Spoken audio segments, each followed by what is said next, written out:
Hello, Dr. Bao, and we are Group 7. Today, we're going to present about rice plant disease classification using paddy images. Rice is a staple food for more than half of the global population and plays a central role in many Asian economies. Unfortunately, dry crops are highly susceptible to a range of diseases that can significantly reduce both yield and quality. Traditionally, identifying these diseases require expert visual inspections, which are often slow, expensive, and inaccessible, especially to farmers in rural areas. This makes it essential to explore automated, scalable solutions that can deliver timely and accurate diagnosis using accessible tools like smartphones. Machine learning, particularly computer vision, offer a promising path forward. Recent studies have shown the effectiveness of ML for this task.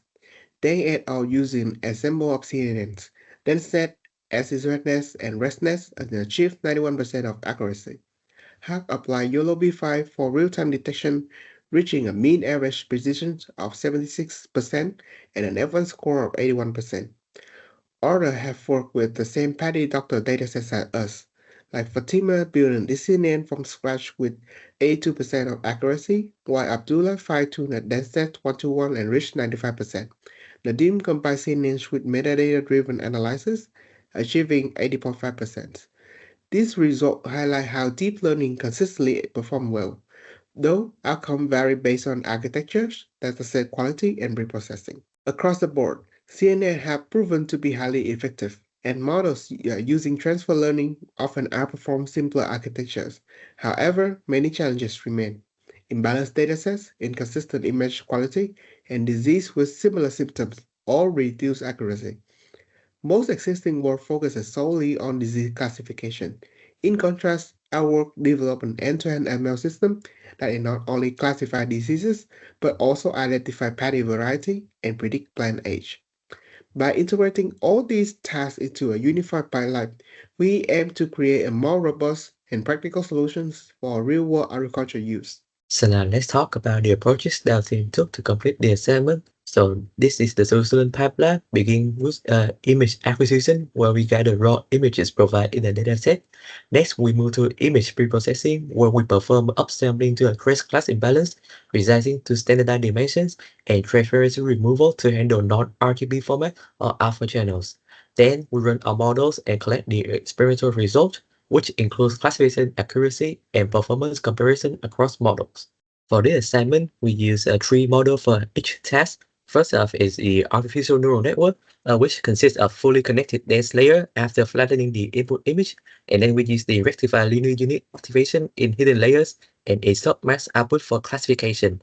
The second model is the deep neural network, which is similar to the artificial neural network but deeper with more dense layers and include batch normalization and dropout layers for better stability and reduce overfitting.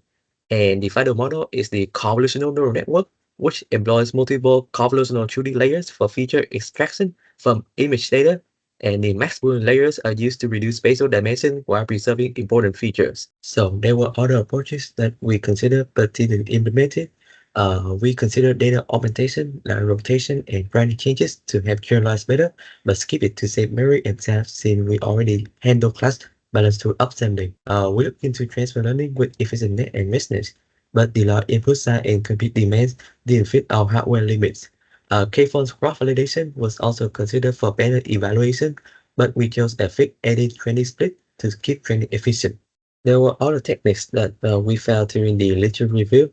So study by Attila, Suresa, and Abu Bakr all relies on advanced image preprocessing such as thermal imaging, HSV color transformation, or background subtraction to enhance image clarity or highlight relevant features. In contrast, our solution delivery adopt to a minimal preprocessing pipeline, shifting the burden of feature rendering to the model architecture. Regarding the training strategy, Shristava applied repeated cross validation across multiple data splits to increase model robustness. Our approach by comparison used a fixed 80-20 train state split, which significantly reduced training time and complexity.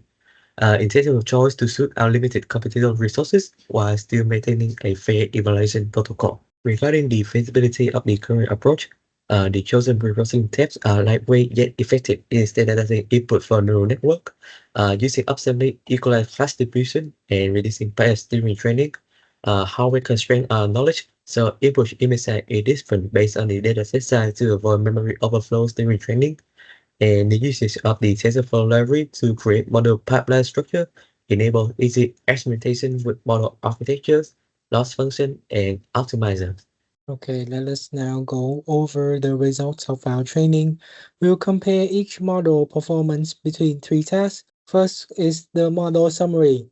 We use three models, NN, DNN, and CNN. The training process. The dataset was given to us was pre-processed before training by resizing, normalizing, and upsampling to fix gas imbalance. Early stopping was also used to avoid overfitting. Our models were trained from scratch, which means that no transfer learning was used, keeping the training lightweight, self-contained, and the performance came from our architecture and training setup, not anywhere else. Now to task 1, disease classification. The CNN clearly outperform all the ANN and DNN, thanks to its ability to learn local disease features like leaf spots and discoloration.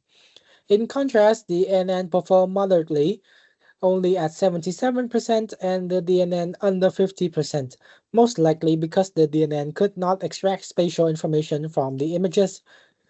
Now is task 2, variety identification. In this task, the CNN took the lead as well. The CNN succeeded here thanks to its ability to detect fine-grained texture and edges that are crucial when differentiating between similar leaf patterns and shapes. Now to task 3.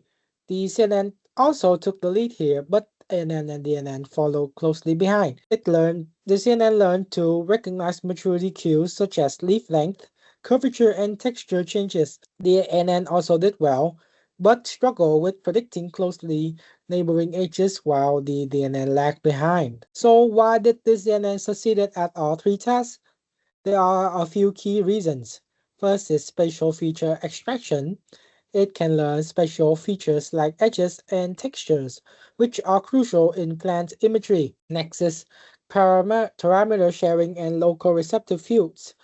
The filter reused the same weights across the image, helping it learn efficiently with fewer parameters. Contributing to that is the hierarchical feature learning. This structure allows it to combine simple patterns into complex ones, like disease symptoms or plant maturity. And finally is great generalization. It is flexible enough to handle class imbalances as well as visually similar categories, which is a common theme in all three tasks. That's why we chose CNN as our core model behind the deployed application. So let's move on to our next sections, which is the extension. So although our models have achieved really high results, it still has some limitation. The first one is have limited data augmentations. We just do some assemblings on our training datasets, so it will reduce the generalizations to real-world conditions. And our models are very large and not optimized for mobile or low-resource devices. We also have no explainability tools, so the farmers cannot know which part of the image has affected the prediction results. And also our current system depends heavily on the internet connections with no support for offline inference or batch processing in rural areas. So based on that, our team proposed 4 extensions for our current systems. The first one is we want to extend the data augmentations to simulate the real-world variation. Next, we will compress our model using TensorFlow Lite or ONNX to optimize the mobile and edge deployment. We also try to integrate the RedCam and Lime to visualize the decision areas. And finally, we will enable our systems to make predictions with our connectivities. So our evaluation strategies for the extension is we will evaluate the models on noisy and augmented data. We will also benchmark our model accuracy and latency on mobile devices. After that, we will collect the user feedback on a GradCam or Lime to make sure that they fully understand about our prediction mechanisms.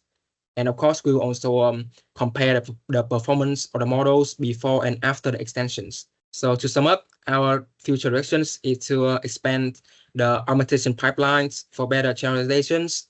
We will do some transfer learning, explore lightweight prediction models like MobileNet and ResNet for fast deployment. We will collect the real-world paddy images from farmers for continuous model updates.